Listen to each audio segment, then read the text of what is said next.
Hi, my name is Traci Cornelius and I'd like to welcome you to Get Creative with Traci. Today we're going to be going through how to make trifold cards.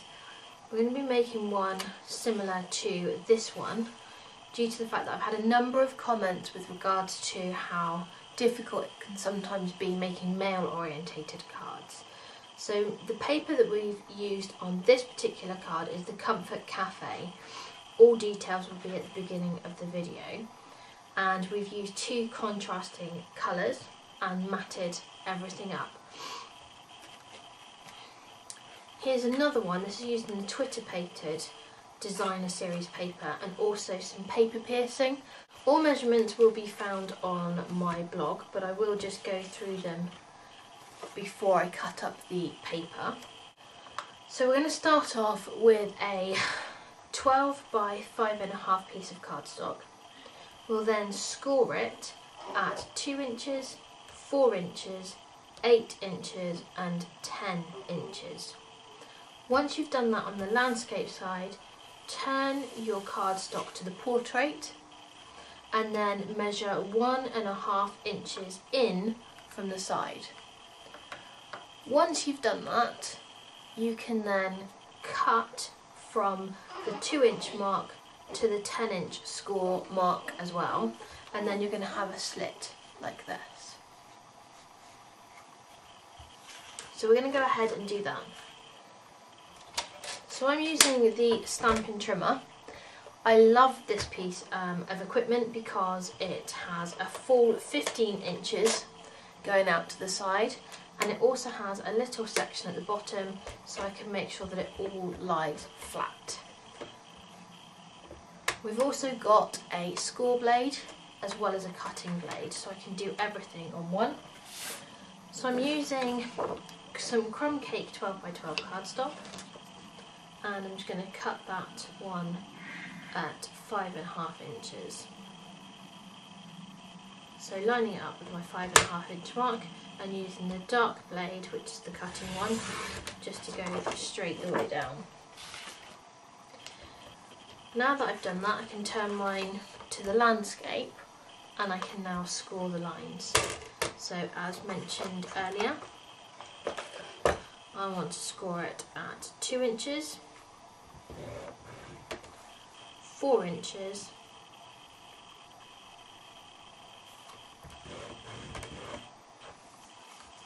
8 inches and 10 inches.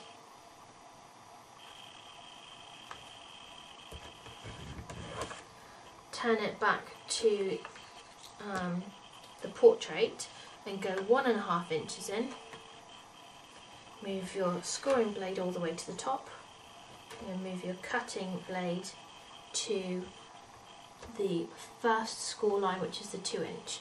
Now on these they have a little marker, so it makes it quite easy, and go all the way down to the 10 inch. So if I just move that up, then you can see that one as well.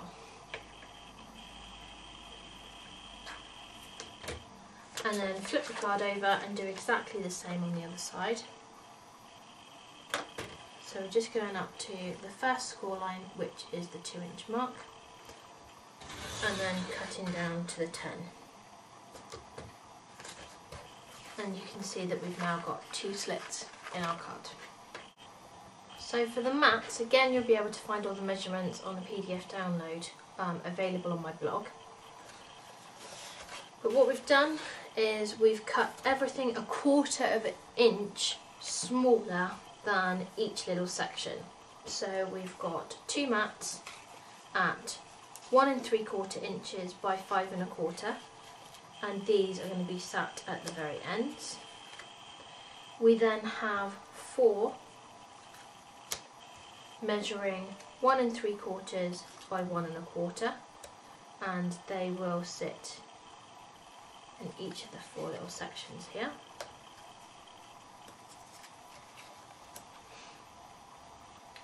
We have 2 mats at 1 3/4 by 2 1/4, and that's for these sections.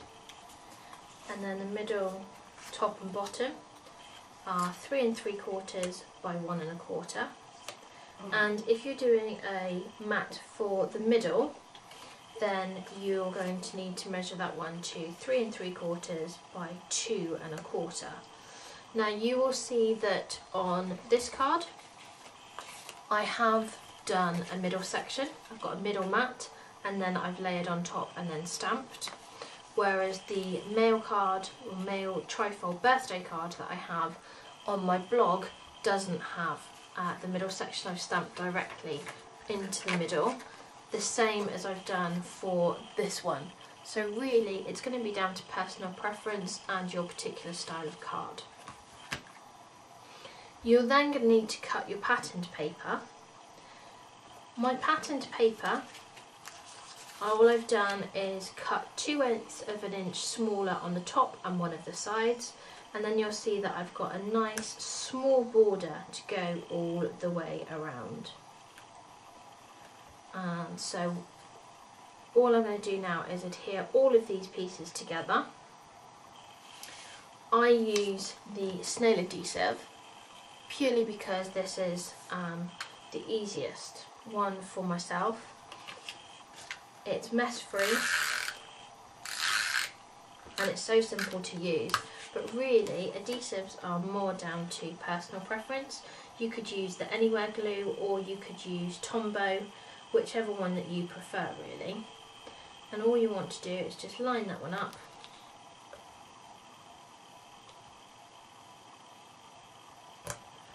Adhere it down, and then we can do the rest of them. So I'm going to go ahead and do that now. So you can see I've gone ahead and added all the mats, and I've done the middle section and used some Whisper White so I can tie it in with the colours that we've actually got into the card.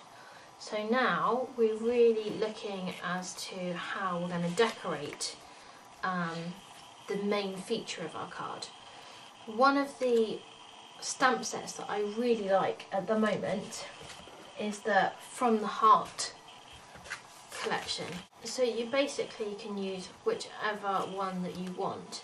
It's much better to use one that's a bit more of an oval than a circle because it just tends to fit better. However, you will see that there are some alternatives if you're using the trifold card that fits into the DL envelope, and there is another video tutorial on that one for you to watch. So check out the differences and see which one you would prefer for the occasion that you're actually making it for. Now, depending on which one you choose, if you're using this particular set, if you're using The Secret of Life and is enjoying the passing of time, then you can use the ovals framelits to cut out your borders, like I've done on this card.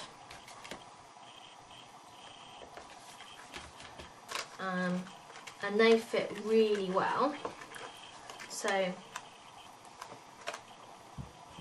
just bring in your stamp, and then for this one, to actually cut out the stamped image in itself, which is this bit here, I've used the third oval, and that means that you're just cutting off the edges here, and then you use the fourth one to do your mat, and then again it's a really good fit onto this particular card.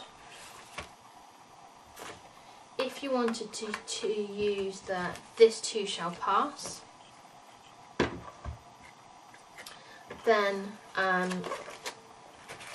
the framelits collection is really good for this particular one. So you can see that we've used the second one in to do the stamped out wording, and then the third and the fourth to do the matting and layering. Okay, so I've got a piece of scrap Whisper White cardstock, just one of the pieces that I've had left over from a previous project. I've added my stamp onto the E acrylic block. Excuse the noises in the background, that would be gross. And I'm using the soft suede ink. Now because this is a larger stamp, then I'll actually take my ink pad to my stamp. So just ink it up all the way across, and then we can stamp out the image onto our cardstock. I'm not worried about it going over the edge because, as I mentioned before, we're going to be using the oval framelit to cut it out anyway, and we will be taking off part of the edging. So just pop that to one side to let it dry for a moment. Now, because we're going to be using our framelits, we actually need all the tabs left on a multi-purpose platform. Pop on your first cutting pad, and then we can line up the ovals. So I'm just going to spend a little bit of time doing that to make sure that it's in the area that I want it to be in.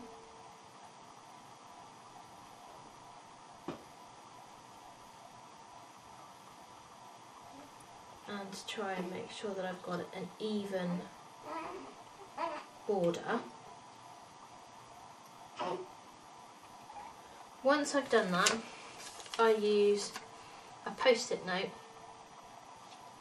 to pop it into place, and I tend to just keep reusing them for the purpose of cutting out the framelits. So again, just going to do the next one for our border, adding the post-it note again, and now I can go ahead and put the next cutting plate over the top, and I can just scroll this through the Big Shot machine.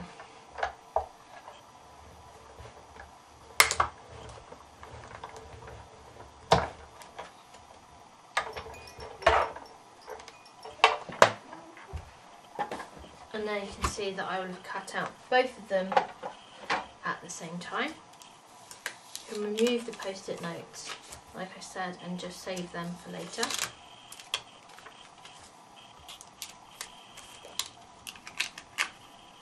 And now I've got my sections which I can layer on top of one another. Now I want these ones to pop out of the card, so I'm going to adhere them with some dimensionals, and I'm just going to make sure that I'm going around all the corners and also in the centre, and that means that even if this card gets posted, then it won't lose its dimension in the post. Sometimes if you only put them around the outside and you leave the middle, then you will find that once it's been posted, it will actually sag a little bit. So I'm just going to pop this one on now, leaving a border all the way around. And then I'm also going to use some dimensionals on the back of this one. Now, because I've got quite a stark contrast anyway, because I'm using the white, this is one of the reasons why I haven't distressed. If I just bring in this particular card, if I didn't distress around the outside with some of the soft suede ink, then it wouldn't have had as much pop as it has. So I'm popping on quite a few of the dimensionals for this section, just one more to go in the middle.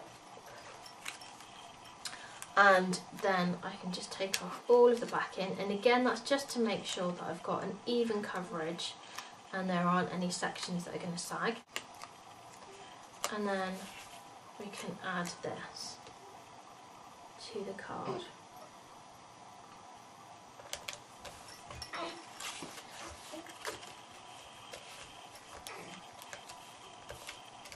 And there we have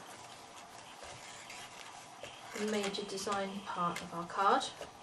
And then if you want to, you can just add another stamped section for the middle. I'm going to be using the Happy Birthday stamp. I really like this particular font, and to do this, to make sure that I've got fantastic alignment, I'm going to bring in our Stamp-O-Majig. This would be my second favourite tool, because you can get perfect stamping alignment every single time. So the first thing that you want to do is to line up your imaging sheet with your set piece, and it just slots in like so. Ink up your stamp and then stamp directly onto the imaging sheet. Ensure that your stamp fits right inside that set piece, and just go down. Bring your card back in, and it now means that you can play around with this until you're happy about the positioning of the image. So I want mine to go about there. So I'm now bringing in the set piece again, and I'm just going to align that to the imaging sheet. I can remove the imaging sheet, re-ink my stamp, and then once again placing the stamp directly and in flush with the set piece, and I can go straight down and straight back up again, and now I've got the happy birthday stamped. And then that completes my trifold card, and as I mentioned, that will fit exactly into a C6 envelope. I did say that I would show you the little variations. Now, as I mentioned before, I've done some paper piercing on this one, and we will have a paper piercing video for you to watch. So because I've done the paper piercing, that means that the measurements for this section are a little bit different. So on the mats, all I've done is I've added 2/8 of an inch to the top and the side, and I've kept the patterned paper to be the same measurements as we've done for this one. But what that meant is that there is just enough space around the edges to do some paper piercing. So there we have it. We have got 3 trifold cards in very, very different patterns and slightly different styles, using different inks, different embellishments, also stamping direct, and also matting and layering. I hope you enjoyed this tutorial and would really welcome your comments. Love to hear from people and find out whether it's actually been inspirational or whether there's anything that could be clearer. Don't forget to visit the blog, and that will have all of the measurements on a PDF download for you. Okay then, until next time, thanks very much. Bye!